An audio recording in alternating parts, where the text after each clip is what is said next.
White collar crime کوئی عام جرم نہیں ہے۔ سپریم کورٹ نے ٹیکس فراڈ میں گرفتار کی ملزم کی درخواست ضمانت واپس لینے کی بنیاد پر خارج کر دی ہے۔ ملزم عمار رفیق کی ضمانت بعد از گرفتاری کی درخواست پر چیف جسٹس قاضی فائز عیسیٰ کی سربراہی میں 3 رکنی بینچ نے سماعت کی۔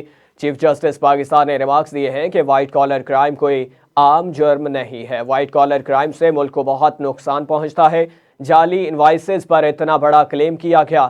جسٹس قاضی فائز عیسیٰ نے استفسار کیا کہ کوئی زبردستی کسی کے اکاؤنٹ میں کیسے پیسے گھسا سکتا ہے۔ یہ عام جرم نہیں ہے، ملزم کو ضمانت کس بنیاد پر دیں؟